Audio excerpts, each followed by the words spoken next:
மத்திய வெளியுறவுத்துறை அமைச்சர் ஜெய்சங்கர் ரஷ்ய அதிபர் புதினுடன் சந்திப்பு மேற்கொண்டார். புதினுடனான சந்திப்பு குறித்து எக்ஸ் தளத்தில் பதிவிட்டிருக்கிறார் மத்திய அமைச்சர் ஜெய்சங்கர்.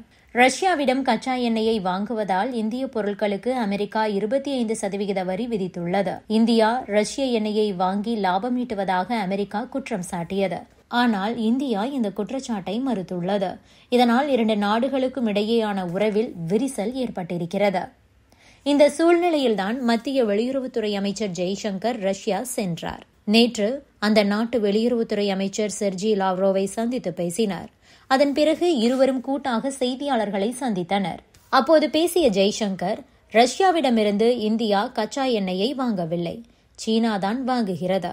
அதேபோல இயற்கை எரிவாயுவை ஐரோப்பிய நாடுகள்தான் வாங்குகின்றன, இந்தியா வாங்கவில்லை. 2022ஆம் ஆண்டுக்கு பிறகு ரஷ்யாவிடம் ஒரு மிகப்பெரிய வர்த்தக ஏற்றத்தை கொண்ட நாடு இந்தியா அல்ல, தெற்கில் சில நாடுகள் உள்ளன. உலக எரிசக்தி சந்தையை சமப்படுத்த ரஷ்யாவிடம் கச்சா எண்ணெயை வாங்குவது உள்ளிட்ட அனைத்தையும் செய்ய வேண்டும் என அமெரிக்கர்கள் கடந்த சில ஆண்டாக சொல்லி வந்தனர். அமெரிக்காவில் இருந்தும் கச்சா எண்ணெயை வாங்குகிறோம், அதன் அளவும் அதிகரித்துள்ளது என கூறியிருக்கிறார் ஜெய்சங்கர். இதனைத் தொடர்ந்து ரஷ்ய அதிபர் புதினையும் சந்தித்த ஜெய்சங்கர் இரண்டு நாட்டு உறவு, வர்த்தகம், அமெரிக்காவின் வரி விதிப்பு குறித்து பல்வேறு விவகாரங்கள் பற்றியும் ஆலோசனையை நடத்தியிருக்கிறார். ரஷ்ய அதிபர் விளாடிமிர் புதின் இந்த ஆண்டு இறுதியில் இந்தியாவுக்கு வர இருக்கிறார். அதை உறுதி செய்வதற்கான ஒரு முயற்சியாகவே இந்த சந்திப்பு அமைந்திருக்கிறது. ரஷ்ய அதிபர் புதின் உடனான சந்திப்பு குறித்து வெளியுறவுத்துறை அமைச்சர் ஜெய்சங்கர் தன்னுடைய எக்ஸ் பக்கத்தில் என்ன சொல்லியிருக்கிறார் என்றால், கிரெம்லினில் ரஷ்ய அதிபர் புதினை சந்தித்ததில் பெரும் மகிழ்ச்சி அடைகிறேன். ஜனாதிபதி திரௌபதி முர்மு மற்றும் பிரதமர் நரேந்திர மோடி ஆகியோரின் அன்பான வாழ்த்துக்களை அவரிடம் தெரிவித்துக் கொண்டேன். முதல் துணை பிரதமர் டெனிஸ் மந்துரோவ் மற்றும் நிதியமைச்சர் செர்ஜி லாவ்ரோவ் ஆகியோருடனான எனது கலந்துரையாடல்களை அவருக்கு தெரிவித்தேன். வருடாந்திர தலைவர்கள் உச்சி மாநாட்டிற்கான ஏற்பாடுகள் சிறப்பாக நடைபெற்று வருகின்றன.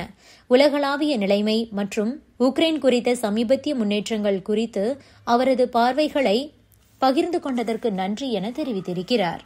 அடுத்ததாக, பாலஸ்தீனம் மீது போரை தொடுத்துள்ள இஸ்ரேல் ஹமாஸ் படையினரை அழிப்பதாக சொல்லி கொத்து கொத்தாக அப்பாவி மக்களை கொலை செய்து வருகிறது. இந்த நிலையில் இந்த போரை நிறுத்த ஹமாஸ் ஒப்புக்கொண்டிருக்கிறது. ஆனால் இஸ்ரேல் இன்னும் இறங்கி வரவில்லை. போர் நிறுத்தம் குறித்து பேச்சுவார்த்தை நடத்துவோம் என இஸ்ரேல் பிரதமர் பெஞ்சமின் நெதன்யாகு தெரிவித்திருக்கிறார். கத்தார் மற்றும் எகிப்திய மத்தியஸ்தர்கள் முன்மொழிந்த 60 நாள் போர் நிறுத்த திட்டத்திற்கு கடந்த திங்கட்கிழமை ஹமாஸ் ஒப்புக்கொண்டது. இந்த திட்டத்தின்படி காசாவில் உள்ள பிணைய கைதிகளில் பாதி பேர் விடுவிக்கப்படுவார்கள் என்று கத்தார் தெரிவித்தது.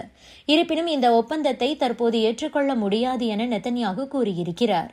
சர்வதேச அளவில் எதிர்ப்பு நிலவி வரும் போதிலும் காசா நகரத்தின் மீது மிகப்பெரிய தாக்குதலை நடத்த அமைச்சரவை ஒப்புதல் அளித்திருப்பதாக தெரிவித்திருக்கும் நெதன்யாகு போர் நிறுத்த ஒப்பந்தத்தை ஏற்க மறுத்ததாகவும், இதுகுறித்து பேச்சுவார்த்தை நடத்த இடம் இறுதி செய்யப்பட்டு அதற்கான தூதர்கள் அனுப்பி வைக்கப்படுவார் என்றும் தெரிவித்திருக்கிறார். அனைத்து பிணைய கைதிகளும் ஒரே நேரத்தில் விடுவிக்கப்பட்டால் மட்டுமே நாங்கள் போர் நிறுத்த ஒப்பந்தத்திற்கு ஒப்புக்கொள்வோம் என திட்டவட்டமாக கூறியிருக்கிறார். ஹமாஸை நிராயுதபாணியாக்குதல், காசாவை இராணுவமயமாக்குதல், காசா எல்லையை இஸ்ரேல் கட்டுப்படுத்துவது மற்றும் ஹமாஸ் அல்லாத பாலஸ்தீனிய அதிகார சபை அல்லாத நிர்வாகத்தை நிறுவுவது ஆகியவை போரை முடிவுக்கு கொண்டு வருவதற்கான நிபந்தனைகள் என்றும் நெதன்யாகு கூறியிருக்கிறார்.